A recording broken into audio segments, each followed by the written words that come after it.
In this episode, I want to take a hard look at what happened in 2011. The event known as the Pacific Ocean murderous game. The Lurongyu incident. I'm sure many of you have heard of it. Many creators have made videos, and they've done a good job. However, I always feel that the focus remains on how cruel the participants were, how bloody the process became. But very few people stop to ask what forced these ordinary sailors to become such ruthless monsters. Were they just born evil? Of course not. After watching this, you will understand what it takes to force a good man to become a savage beast. All of us, we've all eaten grilled squid from a street stall, right? Around 2010, the market demand for squid completely outstripped the supply. The price doubled from the previous year. Of course, the fishing companies would not miss such an opportunity. But the coastal squid resources were already depleted. So many companies began sending fishing vessels on long-range voyages, deep-sea fishing. On these long-haul ships, a sailor is often stuck at sea for 1 or 2 years. The physical labor is immense. Basically, any old sailor who had done it once would never be fooled into going a second time.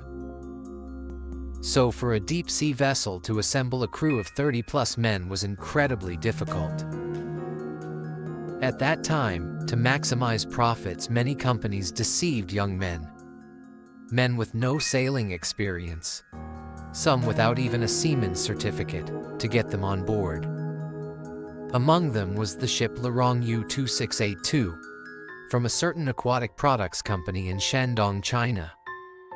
This fishing boat planned to cross half the globe, traveling to the waters near Peru and Chile, off the western coast of South America to operate. The company made a promise. Upon returning to China, each crew member would receive a guaranteed base salary of $6,500 per year.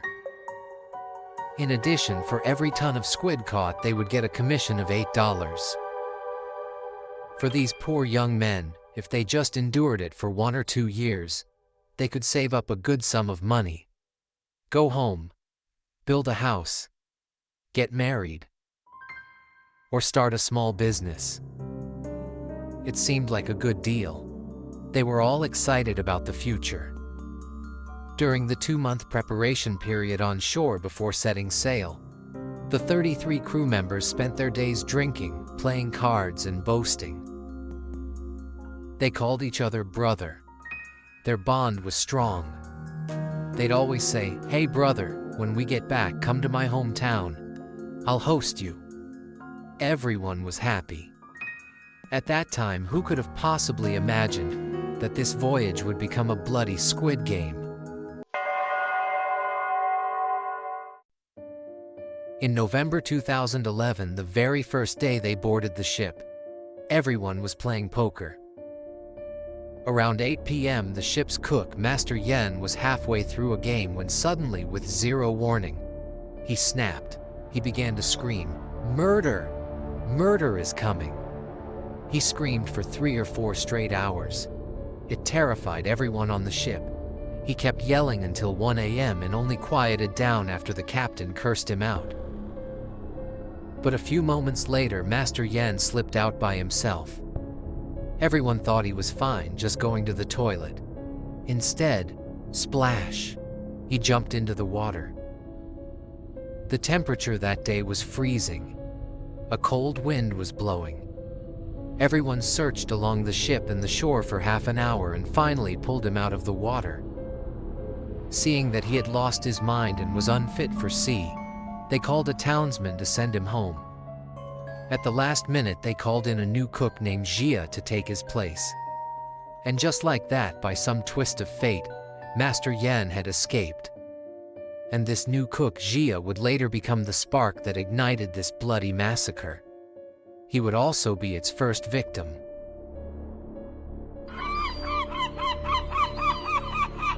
December 27, 2010.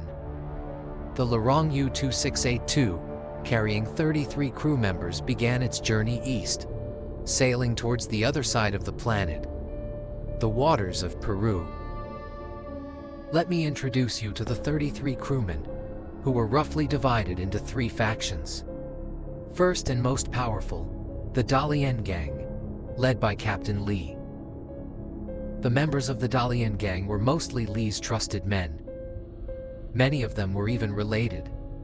They held all the leadership positions on the ship. For example, the first mate Fu, the second mate Wang, the chief engineer Wen's cousin, and the last-minute replacement cook Jia. You don't need to remember these names. Just remember, the boss was Captain Li. Second, the next strongest faction, the Inner Mongolia Gang, led by Bao. Although this gang was small, they were incredibly unified. When they spoke, they used their Mongolian dialect. No one else could understand a word. Third was the Heilongjiang Gang, led by Liu. Most members were from Heilongjiang, with a few from other parts of northeast China. Seems like the Heilongjiang Gang was large, but in the beginning they didn't know each other. They were all just individual, ordinary workers. It was only later, out of sheer desperation, that they united around Liu, forming the so-called Heilongjiang Gang. Therefore, in the beginning, their strength was far less than the Inner Mongolia Gang. Finally, there were a few neutral, unaffiliated workers, like Ma, a 25-year-old recent college graduate. 2 months into the voyage, February 2nd, 2011, Chinese New Year's Eve, the crew used the ship's satellite phone to call their families back home to wish them a Happy New Year. They reported they were safe, said the New Year's dinner was incredible, 8 meat dishes. You can see at this point the atmosphere on the ship was still relatively harmonious. At the end of February, the ship arrived in Peruvian waters. Everyone began to work. Squid jigging requires no technical skill. At night, you just sink the hooks, turn on the bright lights, and the squid hook themselves. A few months later, the squid caught by Liu was the most of all. Over 6,500 kilograms. You can see this young man was extremely hardworking and very smart. Over the next few months, the crew worked to the point of exhaustion. Slowly, a rumor began to spread among the lower deck workers that they had been tricked by the company. The promised guaranteed salary of $6,500 plus commission was actually a lie. The real contract stated you earned $0.035 per gin of squid. That's $6,500 divided by 0.035 meant you had to catch 90 tons of squid just to earn your guaranteed salary. It was a con so brutal it would make a slave driver weep. Liu was the quickest mind of the bunch. Before he even got on the ship, he had bought 160 cartons of cigarettes to stock up. He was poor. He had bought them on credit. This meant after working day and night for 2 years, he wouldn't even be able to pay off his cigarette debt. Worse, on the ship, food and clothing were all charged to their accounts. They had to pay for it themselves. At first, everyone comforted each other. It must be a rumor, it's a big company, they wouldn't cheat us over this little bit of money. But as time went on, they slowly all came to the same realization. They had been truly and utterly cheated by this black-hearted company. Liu was the first to stand up. He went to Captain Li to negotiate. He demanded to return to China early. He was done. Unexpectedly, this reasonable request was met with a harsh reprimand from the captain. You work or you don't work, you are all working. You don't have seaman's certificates. No other ship will dare take you back. To go back is to be an illegal stowaway. You were not going back. Think about that. The company's illegal act of hiring uncertified workers to save money had now become the perfect weapon to threaten them. Liu discussed it with the others. When we get back, we'll hire a lawyer, we'll sue the company, we'll get our money. Only later did they learn the company had used a fake corporate seal on their contracts. They were, in fact, a group of black market laborers trapped at sea. Captain Li, backed by his men, was a tyrant. He warned the crew, "If you don't obey, I will throw you into the sea." And he was right. On a deep-sea voyage, if you throw a man overboard, when you get back to shore I don't know what happened. And no one can ever hold you accountable. Fear, despair, broken dreams, and a future that had vanished.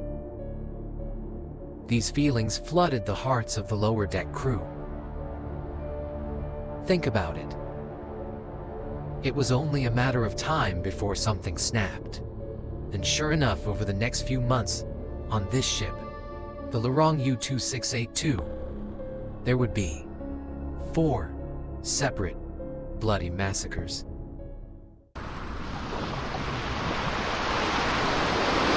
The date, June 16, 2011. Day 171 at sea. The Heilongjiang gang, led by Liu, allied with the Inner Mongolia gang led by Bao, and they decided to hijack the ship, take control, and force the captain to go home. 4 other men also joined the mutiny. On the night of June 17th, the mutineers, armed with knives, stormed the captain's room. They forced Captain Li to turn the ship around. Li, fearing for his life, used the satellite navigation, adjusted the course, and began the voyage back to China. The other members of his Dalian gang didn't put up a fight. They just said, "Hey, if you wanted to go home, you just had to say so. We can just go back." Up to this point, Liu and the crew's only demand was to go home. They had no intention of killing anyone. It seemed a consensus was reached. They would just sail back home, and that would be the end of it. But the appearance of one person changed everything. That replacement cook, Zaya, the one who got the job because the last cook went insane. When Zaya heard that the captain had been taken, he was furious. He grabbed a kitchen knife and went to rescue the captain. Zaya, usually because he was the captain's man, was arrogant, always bossing people around, and the workers were usually afraid of him. But this time, he overestimated himself, and he misread the situation. He burst into the captain's room, and Jiang from the Heilongjiang gang stabbed him twice in the back. Zaya turned to fight back and was hit with an iron bar, breaking his left leg. Jiang then stabbed him several more times.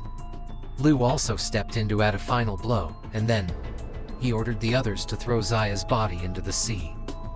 The death of Zaya fundamentally changed the nature of the mutiny, and the mentality of the 32 remaining crewmen began to warp. Something inside Liu broke. He was a different man. The mutiny now included almost all members of the Heilongjiang and Inner Mongolia gangs. Liu was the leader, but of course the Inner Mongolia gang still only listened to their true boss, Bao. To prevent the captain's Dalian gang from fighting back or escaping, they confiscated all the steel knives. They tied down the life rafts with steel bars, and in shifts of 4, armed with knives, they stood guard. Following the route heading west, if everything went smoothly, they could be back in their homeland in just 50 days. For the next 10 days, everyone was relaxed. No more work, they just ate, played cards, and chatted. If anyone asked what happened to Zaya, they'd just say, "He was working, slipped, and fell overboard. A tragic accident." It was a plausible alibi.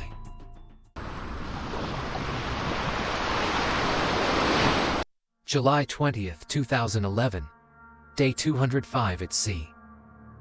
During this time, Liu's paranoia began to grow. He was terrified that the Dalian gang was plotting revenge. He became convinced that the chief engineer Wen and others loyal to the captain were sabotaging the ship's equipment. And right at that moment, a crew member named Guo ran to Liu to inform on them. He said, Wen is planning a revolt. He's trying to get me to join." But after saying this, he spoke a few good words on Wen's behalf. Liu decided to strike first, to eliminate Wen and the others. That night, Liu organized his men. First, they blasted high-volume music over the ship's loudspeakers to cover the sounds. Wang lured Wen out of his room, tricking him into going to the control room. As Wen left, Jiang and 5 others entered Wen's dorm. They first murdered his brother. When we returned to the room, they set upon him, stabbing him repeatedly. They threw both bodies into the sea. Afterward, using the same method, they lured out another man named Liu and another named Yue, stabbed them, and threw them into the sea. A few minutes later, Liu Chengjian and Bao burst into another dorm, and they each stabbed the second mate Wang. Wang, who had been asleep, fell to the floor. At that moment, Liu walked in. He looked down at Wang. "Well, if it isn't the second mate, why are you on the floor?" With every word, he stabbed him again. "Why are you on the floor?" Afterward, using the same method, they lured out another man named Liu and another named Yue, stabbed them, and threw them into the sea. A few minutes later, Liu Chengjian and Bao burst into another dorm, and they each stabbed the second mate, Wang. Wang, who had been asleep, fell to the floor. At that moment, Liu walked in. He looked down at Wang. "Well, if it isn't the second mate, why are you on the floor?" With every word, he stabbed him again. "Why are you on the floor?" The next morning, listing the horrors, Jiao was killed, his body thrown into the sea. Chen was pushed directly into the sea by Liu. That night, Wu was stabbed once, and then forced to jump. And then, there was Bo, the informant. The one who ratted out Wen but then spoke a few good words for him. Liu's paranoia was absolute. He no longer trusted his loyalty. So he decided to get rid of him too. Liu gave knives to Mei and Wang. He said, "It's time you two got some blood on your hands. Ask Bo if he has a bank card. If not, just take him down." Bo was stabbed by the 2 men and was bleeding out at the ship's rail. Liu, with a single kick, sent him into the ocean. After the killing, the men discovered that the young, quiet college graduate, Ma, was missing. They searched the entire ship. He was gone. He must have seen the slaughter, and, in a state of complete mental collapse, jumped into the sea. When Liu heard that Ma had jumped, he screamed at the others. "Why did he jump? I wasn't going to touch him. He was one of mine. He was my spy." Was Ma really a spy? Or was Liu just saying it to manufacture more paranoia? To terrify the others? We will never know. And with that, the second round of killing was over. The Dalian gang had been almost completely wiped out. The strangest part is that the leader of the Dalian gang, Captain Li, was still alive. He remained a prisoner. The remaining crew had no sense of security. Everyone was walking on eggshells, terrified that they would be the next one to be killed. Let me read you a conversation between Jiang and Duan from that time. You will understand the mentality on that ship. Jiang said, "Don't be so stressed. We're not planning to touch you. We can't. We're friends. I might be the one going into the sea any day now. If I can help you, I will." Duan replied, "When you guys decide to kill me, just let me know first, okay? I'll jump myself. You won't have to do a thing."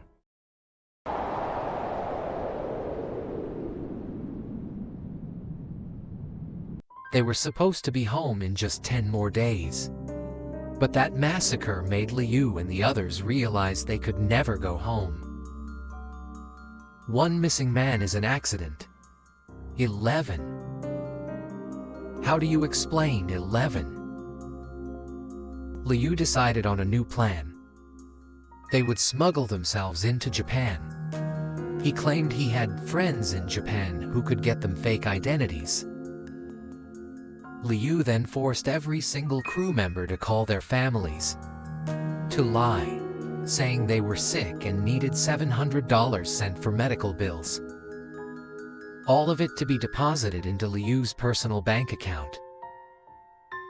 This money was to be their landing fee in Japan. This act caused massive resentment, even among his own Heilongjiang gang. After all, everyone there was from a poor family. Very few had families who could just come up with $700. At this point, on the Lurongyu 2682, Liu was the absolute unquestioned boss. But the factions had shifted. His Heilongjiang gang and Bao's Inner Mongolia gang had formed a delicate balance. Any of you who have read history, especially the history of chaotic times, will know a delicate balance never lasts long. The mutual fear and suspicion will inevitably explode into violent conflict. It was only a matter of who struck first. Afternoon, July 24th. The leader of the Inner Mongolia gang, Bao, found Liu's most trusted man, Huang. He told him, "Liu, in the end, will only take 2 or 3 of his oldest friends to Japan. The rest of us, he's going to kill us all. I'm asking you, Huang, to be my inside man. Let's strike first and get rid of Liu." Huang replied, "You're right. Liu is ruthless. He's even making my family send him money." "Okay, I'm with you." Bao thought his plan was set. But the moment Bao was gone, Huang went straight to Liu and told him everything. Liu decided to cleanse the ship of the Inner Mongolia gang. But this was a problem. The 6 men from Inner Mongolia were extremely united. They all lived in the same room. A direct firefight, even with his Heilongjiang gang, was not a guaranteed win. But just recently, the neutral crew members, Chui and Duan, desperate to save their own skins, had been making overtures. They joined Liu's faction. And then, Liu remembered the prisoner, the captain. Liu went to find Li, and he demanded that the captain join him. Liu knew that Li and the murdered second mate Wang had the best relationship. He lied. He said Wang had been murdered by Bao. In the end, Captain Li agreed to join Liu's gang. With these 3 new members absorbed, Liu decided it was time. Thank you so much for watching this far. Part 2, which details the final murders and the sinking of the ship, is already in production. This channel is fueled by your interest in these dark histories. If you need to see how this ends, the best way to let me know is to subscribe and to leave a comment below with your thoughts. Subscribe, and I will ensure the conclusion is delivered.